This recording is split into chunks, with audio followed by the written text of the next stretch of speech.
loud. Perhaps we're on record. I believe we are. This is Reynold and Juanita, and welcome to just a double dose of training on the Fort Worth ISD enrollment. So, wanting to start with just sharing with everyone that at the call center, you got two different scenarios. We're having incoming calls, obviously. The initial call, or one call, could be a scenario where they're calling and just asking questions. We're answering questions kind of blindly in a sense. You'll have a lot of information. We'll describe more of that in a second. But you may have a PDF of screenshots, or you may have hard copy of screenshots, but we're answering questions. We're, in a sense, blindly guiding them through, navigating through their enrollment on their own. And there could be a scenario where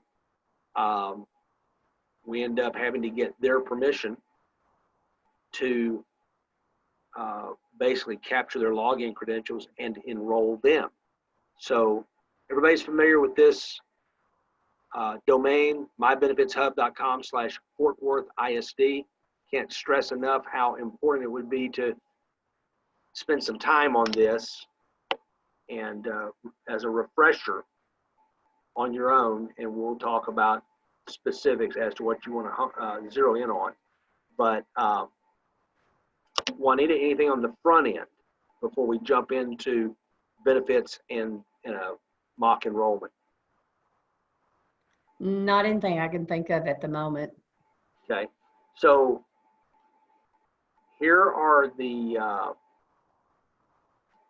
here's the login button. Everybody remembers this. The login credentials are a little bit different. Remember, we've always said in the past they have to use their Fort Worth ISD login. Well, that is no more. It's a new login process, which should be easier for us as enrollers and for them. And it's the first six, it's right here. You always have this. You can describe that to someone if they're frustrated and trying their old Fort Worth ISD login. They need to forget that. And what was it? Describe to me what we were talking about just a minute ago regarding how that dialogue should go on the front end if someone is just not, they don't have the capacity to do the enrollment on their own. Yes, Reynold, that's very important this year due to the fact that we're having to do this by computer rather than with a live person sitting beside of us. The district has always wanted us not to be the person that is the pilot of the laptop, as we know, of the computer, not the driver, the employee is. But in this situation this year, there could be someone that has called in that needs help, and they don't have the capability of doing it on their own for various reasons. Maybe not have a computer, maybe doesn't have anyone to help them, even if they have a computer.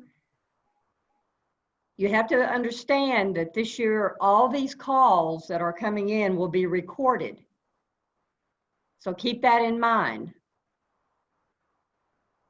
And if you have someone that needs your help, you need to say to them, are you saying, Mr. Jones, that you are not able to do this and you're needing me to help you enroll online? Is that correct?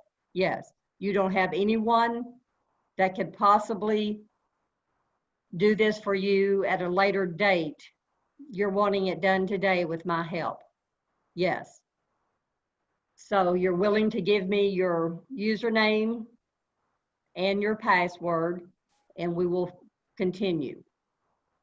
It's very important that you make it clear that you have given them the choice and they've asked you to do it. We need to follow the guidelines of Fort Worth ISD's requests as close as we can, but we all know that there will be people that will need our personal help as an enroller to be the driver.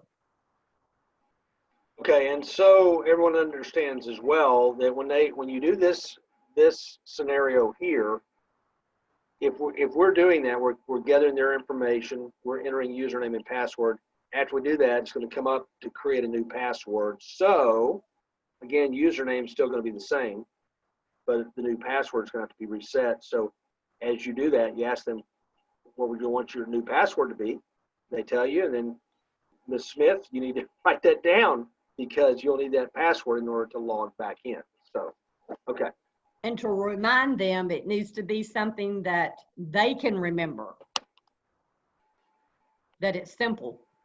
Yeah. Okay. So again, we've got access to all this information.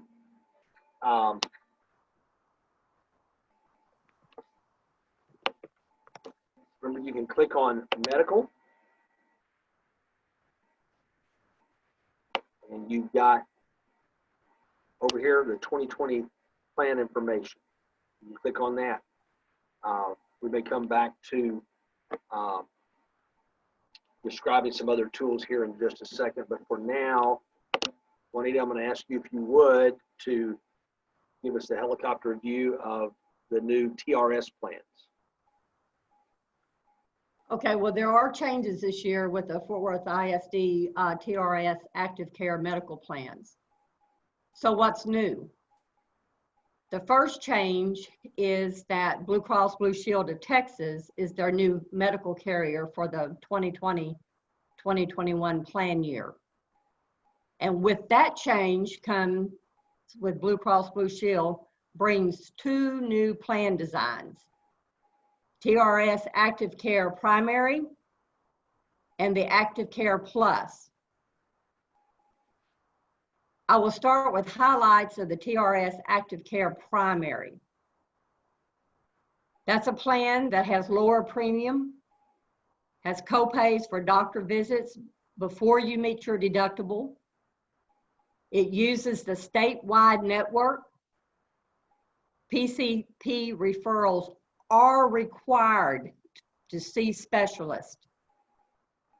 It is not compatible with the HSA account, and there are no out-of-network benefits with that plan. Only employees that choose this new plan during annual enrollment will be enrolled in it. The next plan is a TRS Active Care Primary Plus. This plan is similar to the version of the current plan, the Select plan. Lower deductible than the HD plan and the primary. Copays for many services and drugs, a higher premium. It too uses the statewide network. PCP referrals are required to see specialists in this plan. It's not compatible with the health savings account, the HSA. No out-of-network benefits in the Primary Plus plan. So if the employee is currently enrolled in the TRS Active Care Select plan and they make no changes during this annual enrollment, this will be their plan for the coming year. The next plan is the TRS Active Care HD plan. We're all familiar with that plan.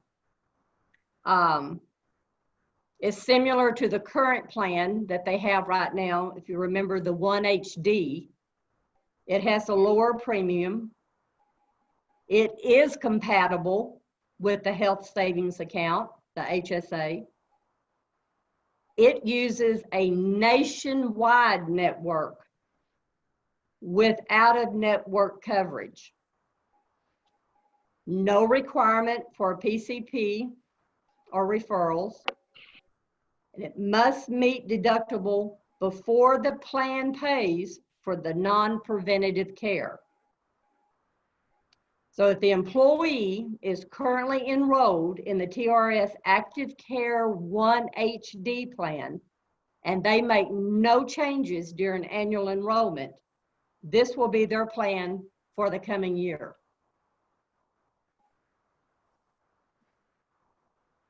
The next plan, I'm sure you'll remember this one, is the TRS Active Care 2 plan. And it is in place for the current 2020-2021 plan year. This plan is closed to new enrollees. The current enrollees can choose to stay in this plan. It's lower deductible. There's co-pays for many drugs and services.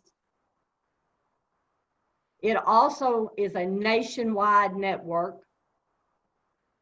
without a network coverage, and no requirement for a PCP or referrals.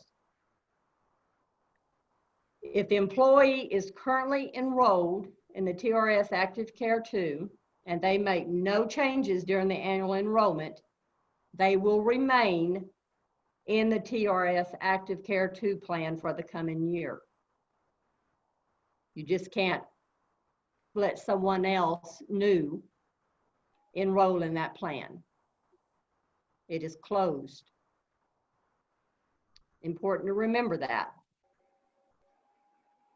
And the most important thing I want to stress about these two new plans that Blue Cross has introduced, the primary and the primary plus, a PCP is required.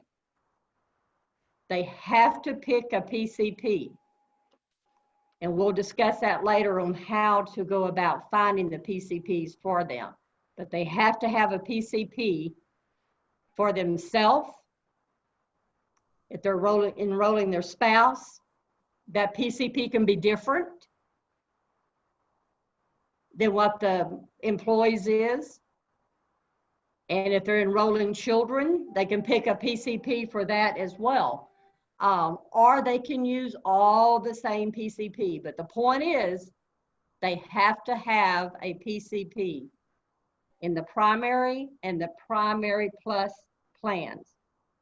And also, another thing to really stress with this, there is no out-of-network benefits for primary and primary plus.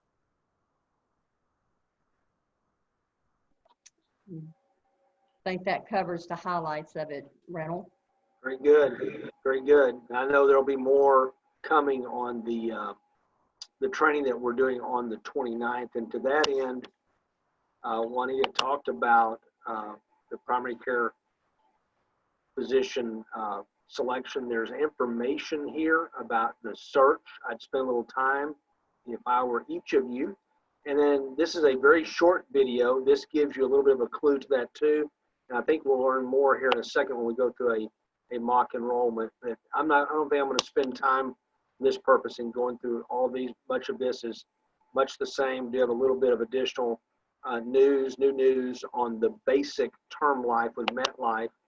But having said that, let's jump in. And of course, you know, this is a test situation, so we're not seeing the disclosures that we typically see on the front end. But I want to see if this will allow us to just kind of go through this on a blow by blow. All right, so now we're into the enrollment opportunity. Everybody knows that the employee gets $5,000 of basic life at no cost. And now going forward, this is going to be $15,000 of basic life at no cost. And it's probably going to make me put in dates here, which would be. We've never had to do that before. I'm wondering if that's going to be. Please enter the termination date. It'll be 8/31/2019.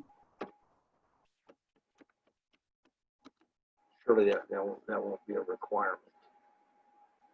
I wouldn't think so. this test employee just acting a little bit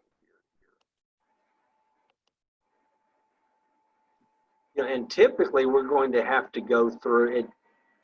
You're not having to go back and forth. It's just one right after the other. You follow me?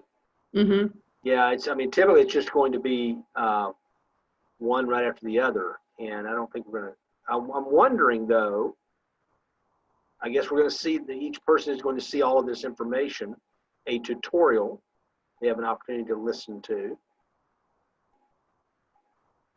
And there's quick links there. Starting with the basic life, a little bit of change there. You've got, and this will not work probably just the same. You won't, the visual is not going to be the same as what you'll typically see, because this is a test employee and has different, I think, eligibility dates, but nonetheless, they will have an opportunity to have a new amount of basic life insurance of $15,000. We don't believe that you're going to have to enter this information, but basic life now $15,000, no cost. That's a great added benefit. Mm-hmm. Typically, it's going to, as you know, it's going to go from one benefit to the next, but because this is a test, I'm having to do this in a manual fashion. But they've got information at the outset for each of their benefits. You're not going to see all of the previous information like this, because this is a person that was eligible June 3rd. So what they're going to see would be active care primary. They had the active care 1HD last year, and now they've got active care. It's going to bring over what they had before, and obviously they can make changes, but you can see the options. And I guess being that this is a test and they have a different eligibility date, then keep using our effective No, date. no. This one's going to end 8/31/2021. Well, it would actually, the determination for the past enrollment. Oh, this one, Well, I'm with you. This is. That's the new enrollment, and then it's going to end August 31st of 2021. Right. Well, it's okay. It's effective 9/1/20. Right. And it's going to end. And I think that one is supposed to be 8/31/21. Yeah, I think you're right.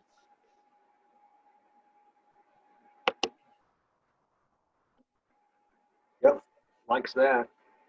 Medical offered. HSA, since we had the HD plan, we have an opportunity for selecting the HSA. Got a video, we'll have additional collateral material for reference. It's always good to review all of these things ahead of time. This is what they were doing last year. It defaults to that, but again, they're having to go through their enrollment in order to maintain the in order to reset Flex and HSA. People do need to log in, as we've always stated before. They need to go through their enrollment if they're involved in the HSA or the Flex. So there's the HSA, and they're enrolled at the maximum. So it's going to be effective 9/1. It's going to terminate 8/31/2021. Correct? Yes. Could be wrong.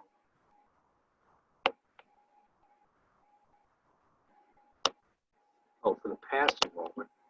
What's the termination date for the past enrollment?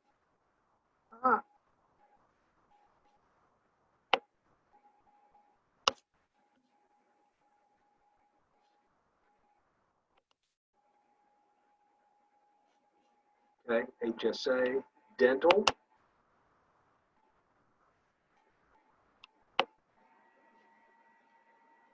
Had the United Concordia before, so on this case, this test case, no, there it is. So again, the DHMO, the United Concordia, it defaults to that. This pre-populates because that's what they had before. You got the Advantage plan, and I'm sorry, I'm going to cut that off. So that was for the eligibility of the previous period, being this is a test case. So you got United Concordia, the Advantage plan, and the DHMO. And probably sounding like a broken record, but I really don't think we're going to have to do this each time.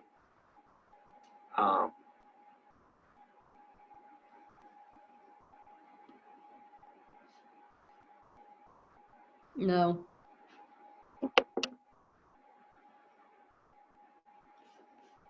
Dental and vision plan still the same is the Humana Vision plan. And we've had decent participation, I think, those that have that need.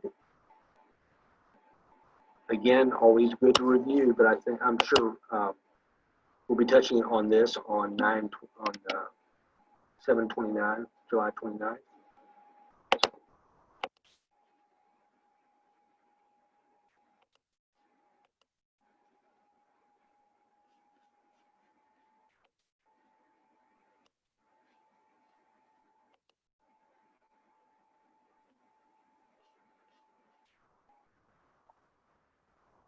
On the disability, there is an added opportunity, an add-on of being able to select a 30-day elimination period. Before we had 14, 45, and 90. This year we have a 30-day elimination period.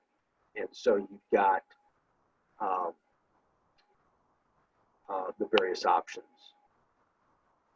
you know, with the 5-year benefit and then the age 65 Social Security normal retirement age benefit. So just make sure we're all on the same page there. And more information will be given in the training that's coming up on July the 29th.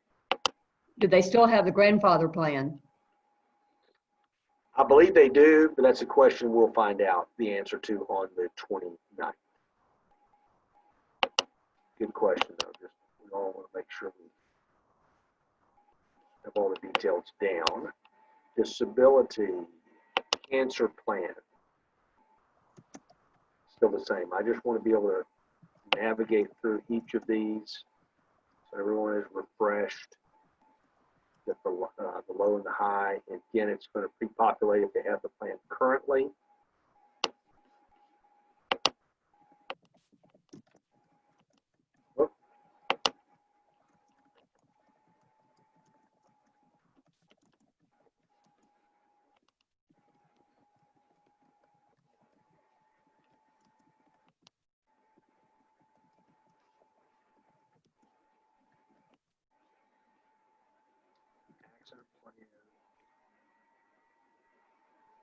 The gold plan and the diamond plan.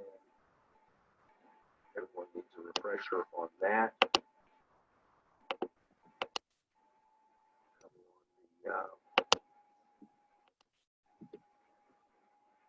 29th, but again, please review that on your own.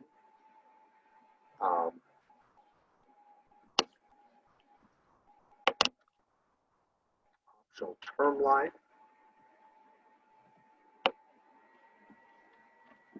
MetLife term life. This person had 150,000.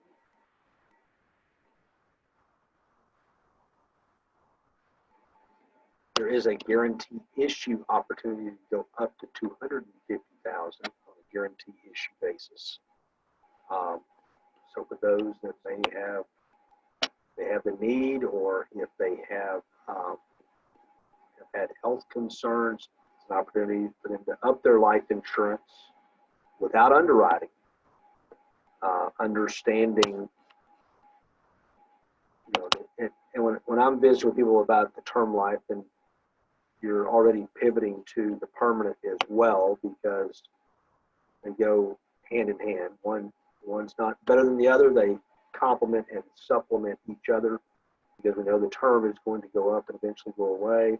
The permanent is going to be there if they're 75, 85, 95, or 105. So at this point, you know, even at the outset, you should always start laying the foundation when you're talking about basic life and the increase in that benefit. You've got some additional term life opportunity and some new guarantee issue opportunity with term life of being able to bump that up as an employee. And I think we'll see here in a second, we have some additional dependent options.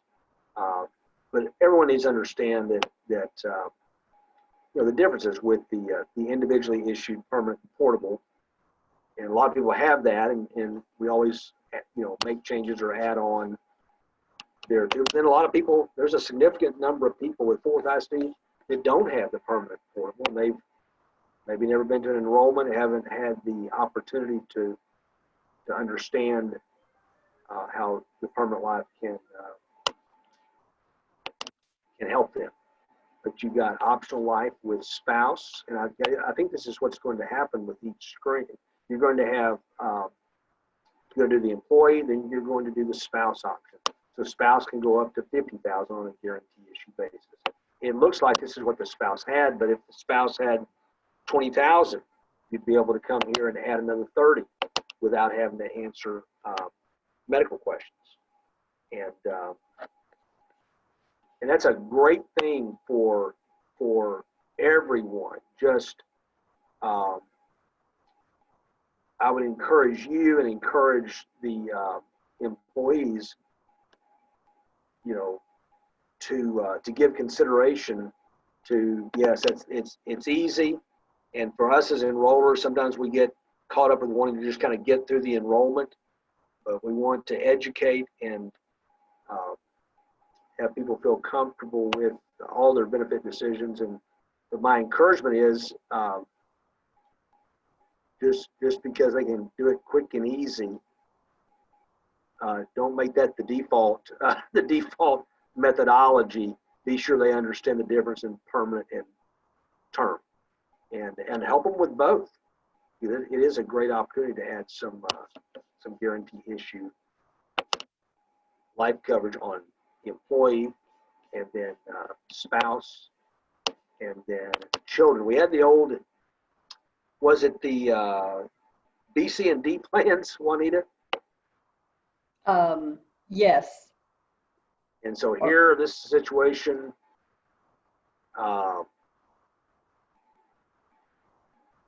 this child already had, I guess, 15,000, but no, how would that be the case? Oh, it would be, I'm assuming if they had child coverage, it looks like what they're doing is they're going to go ahead and pre-populate this to match up, or maybe it's going to default to the maximum amount.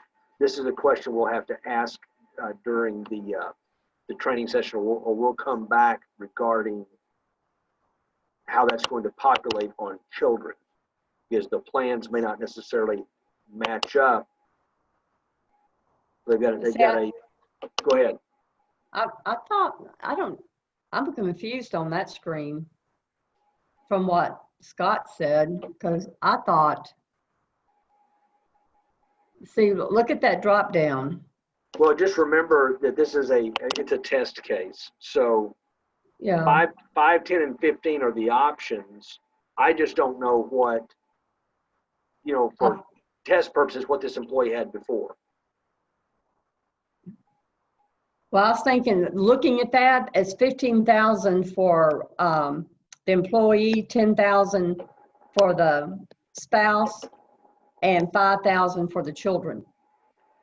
I mean, it doesn't match up where it's showing 15,000 because that says Nora is a child, but you look at those numbers, and I was thinking the numbers is, remember the 15,000 basic, and then if you do the dependent, then the spouse is eligible for the 10,000, and then each child has 5,000. And they did away with the, you know, the BC plans or Right. AB, yeah. Well, we selected on the previous benefit election, we selected the spouse coverage already at 50,000. But okay, but maybe the guarantee issue is 10,000. I don't know. No, it's 50,000. Oh, there it is. Yeah, it It's is. 50,000 for spouse, and 15,000 kids can go up to 15,000 now. And but they could have, like, the spouse could have 50, but the kid could have 5. Right.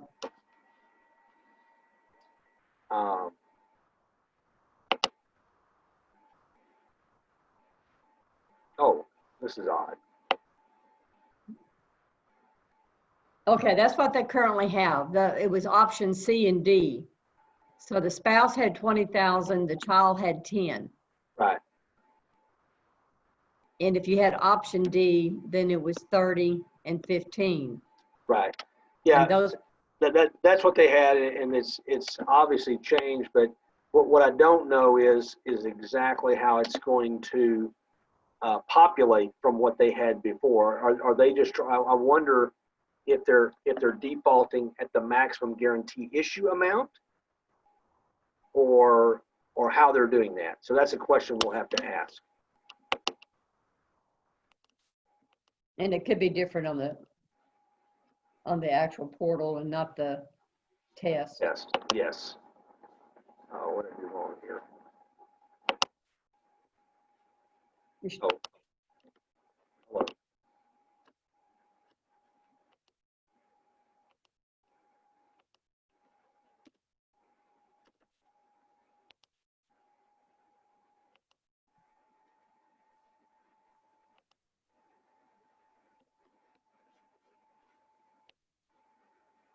Okay, for Texas Life, if you have, if you've taken the login credentials and you've logged in and you're enrolling someone, then you're going to go through the process of clicking with an enroller. You're going to enter your agent number, your login credentials, and you're going to bridge over like you've done before. On a separate tutorial, I'll try to come up with a separate tutorial so everyone sees that process. But what I did want to do is to hone in on this page for several things real quick. One, remember, they can click here for information, show me rates, that type of thing. Okay. Don't forget, this is very important. We seem to forget this a lot.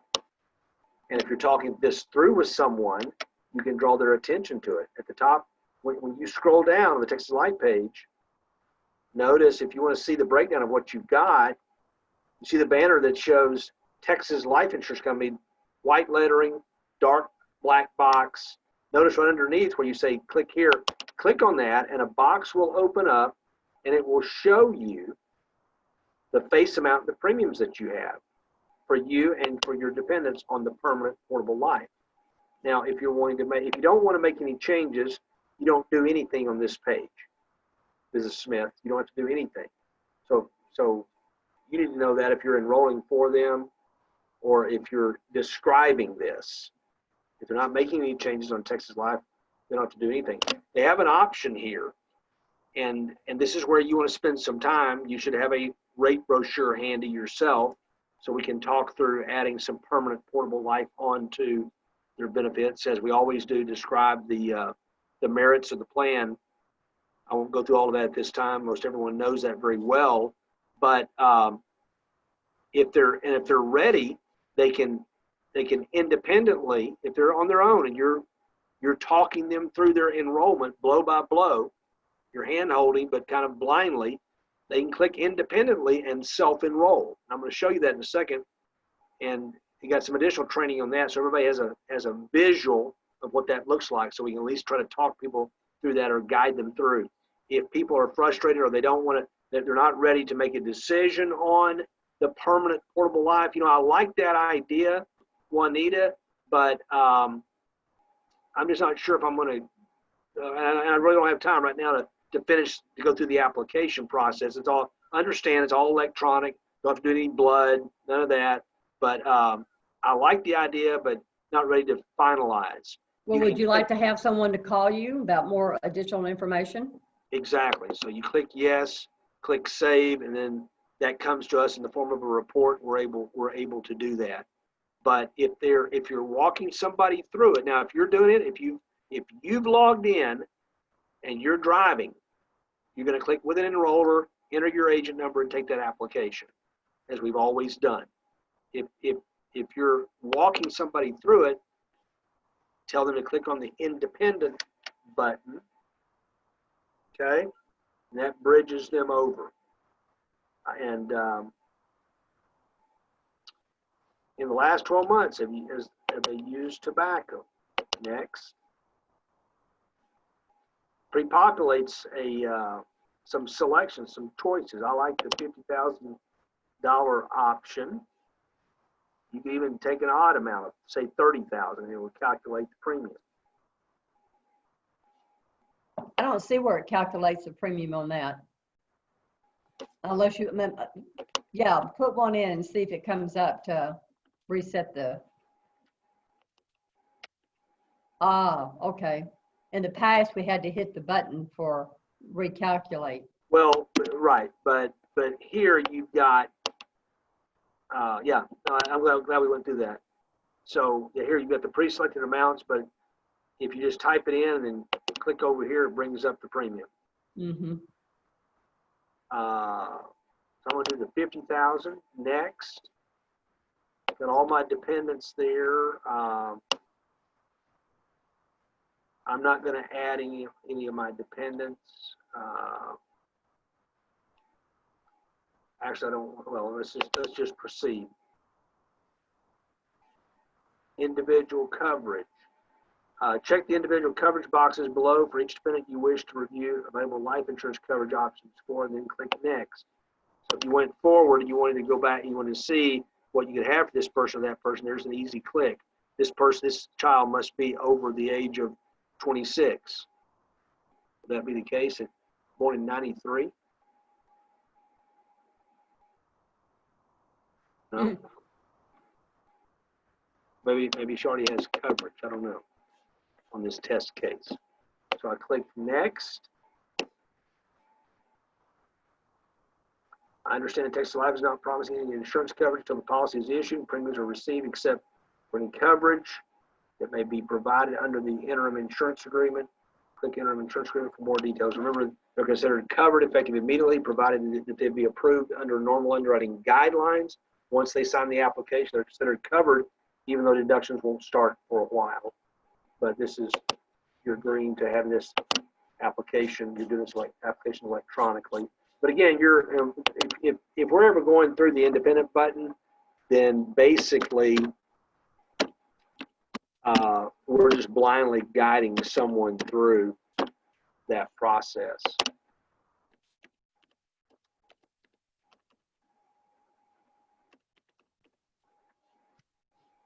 Because they're actually doing that on their own.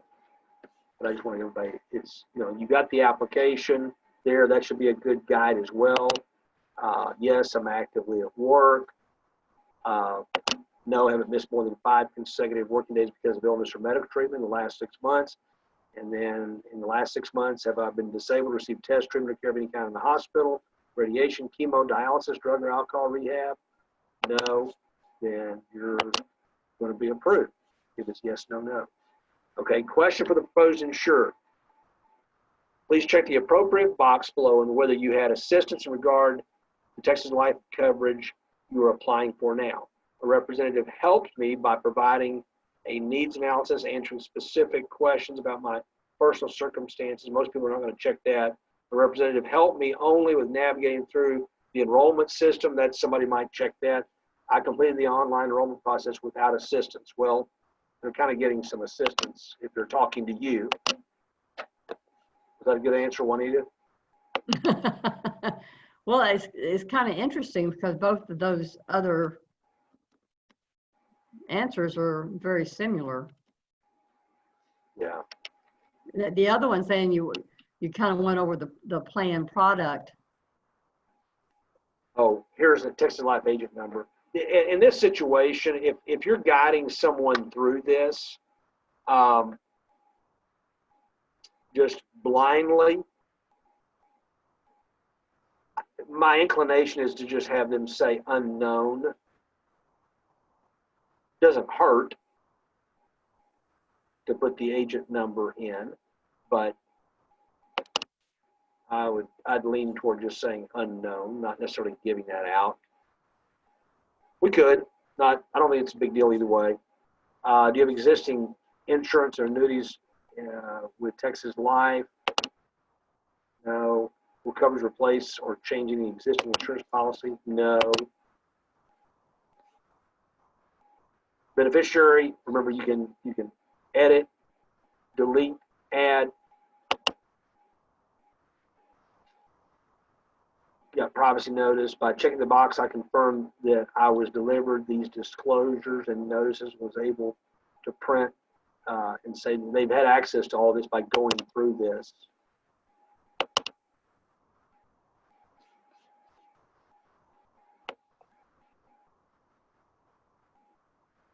Copy the application, applicant electronic signature.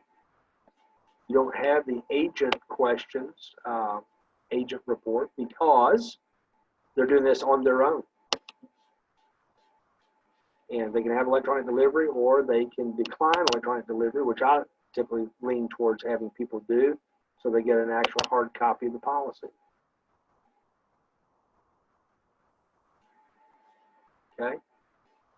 And then remember, this is what you want to see. The Texas Life election successfully saved. And once, Mrs. Smith, once you do that, once you close that tab, then when you get down to your consolidated benefits enrollment form, it's going to show the Texas Life premium that you selected. And if you're good, then you can save that and just go forward.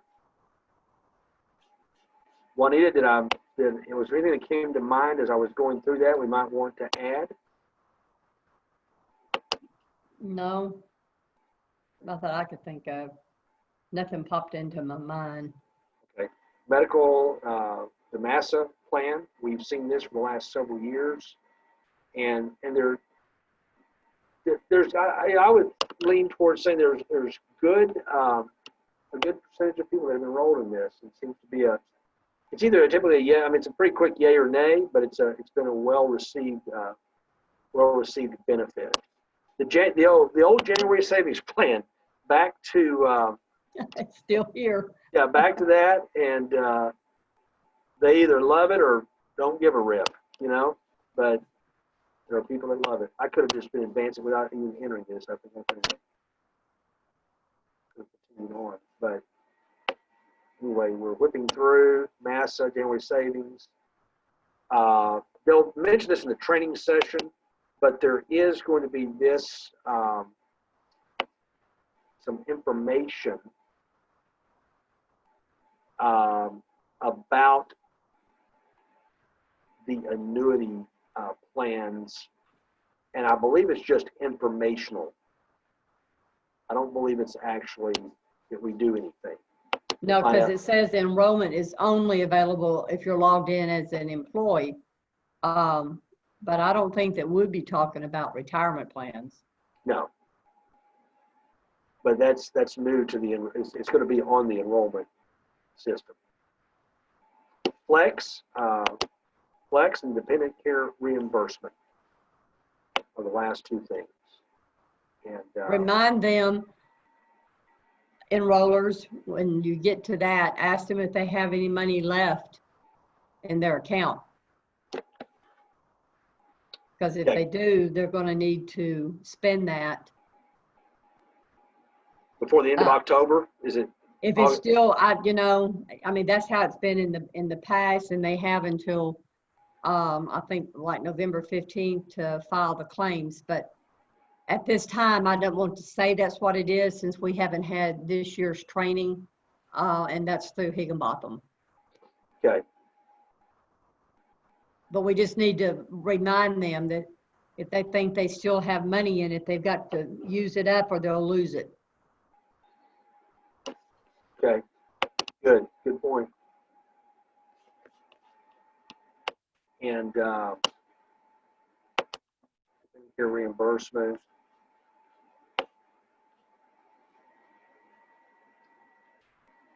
Dependent daycare reimbursement. There it shows the limits. Thoughts, closing comments, Juanita? Not at this time. This has been just a first try. So between Juanita and I, and she was well prepared, and I just kind of winged it. So with any luck, we will have edited some things, and I hope it's been a benefit to give everybody a feel of how things are going to be when we hit the ground running here in a few weeks. Yeah. It's going to be a learning curve at first. I encourage everyone to be well prepared on the product, as well as the enrollment platform itself. Being we can't see the people can't see us. There's no warm, fuzzy body sitting beside of us. So it's going to require us to think more actively of little things that we might take for granted, like, do you have any money left in your flex spending account? Just seeing it being on the phone, you might not think about that. But after a little bit, you will. It's a learning curve this year, but I think that we'll all do well with it.